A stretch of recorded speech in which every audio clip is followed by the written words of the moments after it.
Hello guys, তোমরা কেমন আছো? আশা করি অনেক অনেক ভালো আছো। সো সবাই হয়তো জানো যে আমি ঠাকুর বানাই। সো আমি লং ব্লগ খুব কম বানাই, তো তাই জন্য ভাবলাম যে তোমাদের সাথে একটা বড় ব্লগ শেয়ার করা যাক। সো তাই জন্য আমার প্রত্যেকটা ঠাকুর তোমাদেরকে দেখাচ্ছি এখন কীরকম কীভাবে আছে।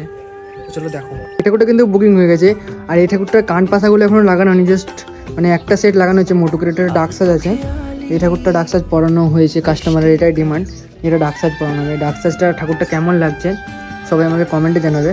আর এই যে ঠাকুরটা মুখগুলোতে আমি প্লাস্টিক দিয়ে রেখেছি, কারণ এই ঘরটাতে না কোনো মানে অনেক দিন আগে যেহেতু রঙ হয়ে গেছে, তাই জন্য কোনো কিছু মুখে টুকে না বসেছে, তাই জন্য আমি এটা প্লাস্টিক বেঁধে রেখেছিলাম। আমার রঙ প্রায় 7-8 দিন আগে হয়ে গেছে। সো এই শাঁখটা কেমন হয়েছে, কালারটা, সেটটা সবাই কমেন্টে জানাবে। এই ঠাকুরটাও বুক হয়ে গেছে, এটা সাজ পরানো হবে। আর এই ঠাকুরটা তোমরা সবাই হয়তো দেখেছো আমার ভিডিওতে। সো এই ঠাকুরটার পুরো আউটফিটটা কেমন লাগছে, মানে পুরো কালার কম্বিনেশনটা আমার, মানে আমি জাস্ট এটা আমি নিজের মতন করে করেছি। চালির সাথে ঠাকুরের কালার কম্বিনেশনটা কতটা ম্যাচ খেয়েছে সবাই আমাকে কমেন্টে জানাবে, ঠিক আছে? সো আর ঠাকুরটা তোমাদেরকে দেখাচ্ছি, চলো। সো এইখানে আর একটা ঠাকুর আছে, ঠাকুরটার মুখটা তোমাদেরকে ফুল কমপ্লিট তো ভিডিও দেবোই তোমাদেরকে, একটা লং ব্লগে তোমাদেরকে দেখাও ভাবলাম।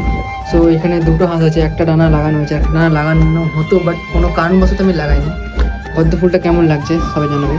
আর এই ঠাকুরটাও ডাক সাজ পড়বে, ঠিক আছে? এটা কিন্তু কাস্টমারের বাড়িতে ডাক সাজটা পরানো হবে। আর এই যে ঠাকুরটা দেখছো, এইটা আমার বানানো, আমার সরস্বতী ঠাকুরের মধ্যে সবচেয়ে বড় ঠাকুর আমার কাছে।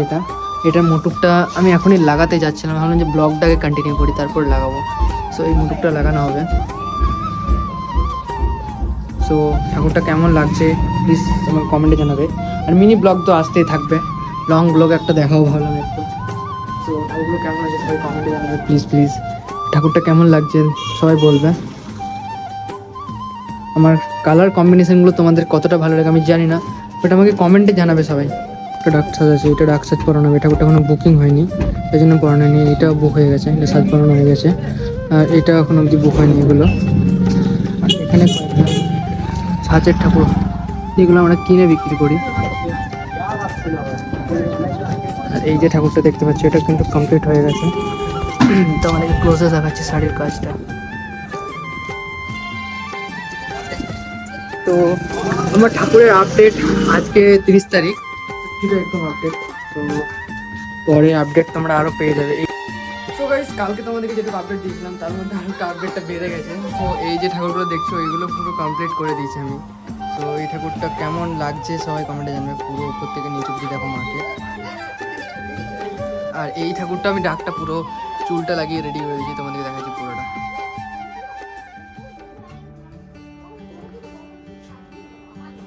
এই যে দেখো, এটাও রেডি করে দিয়েছি। আর আমার এই মাটির কাজটা তোমরা অনেকে দেখেছো, অনেকে ভালোবাসা দিয়েছে ঠাকুরটাতে। হ্যাঁ বলো, কি জন্য? চলো তুমি দেখবে। হ্যাঁ না না ছেড়ে। যাই হোক, তারপরে হঠাৎ করে দেখি আমার ভাগ্নে কোথা থেকে চলে এসছে। ও ঠাকুরগুলোকে মানে এসে পড়ে আমার মাথা খারাপ করে দিচ্ছে, এটা ওটা হাত দিয়ে দিচ্ছে। আর এখন যেহেতু কদিন পরে ঠাকুরগুলো বেরোবে, তাই জন্য ওকে বারণ করলাম যে হাতটা দিস না, নাহলে এখনই কিছু হয়ে যাবে। তো কিছুক্ষণ আগে আমি একটা ছাঁচের ঠাকুর কিনে নিয়ে এলাম, যেটা কি আমি আমাদের ক্লাবে দেবো, মানে আমাদের পাড়ার ক্লাবে 3 বছর এমনি ঠাকুরটা দেবো। অন্য বছর তো দাদারা ঠাকুরটা আমার কাছ থেকে কিনে নেয়, বাট 3 বছর আমি যেহেতু দেবো বলেছি, তাই জন্য আমি 3 বছর দেবো। ও তাই জন্য আমি ঠাকুরটা কিনে নিয়ে এলাম। আর এবছর যেহেতু আমি ছোট ঠাকুর বানাইনি বলে আমাকে এই ঠাকুরটা কিনে আনতে হলো। আর ওখানে গিয়ে আমি তোমাদেরকে ফুটেজ দেখাতে পারিনি, তাই জন্য এখন দেখাচ্ছি। দেখো ঠাকুরটা কেমন আছে সবাই কমেন্টে জানাবে। আর ভিডিওটা ভালো লাগলে লাইক কমেন্ট শেয়ার করে দিও। আর এই ভাই আমার সাথে গেছিলো, হাই কর ভাই।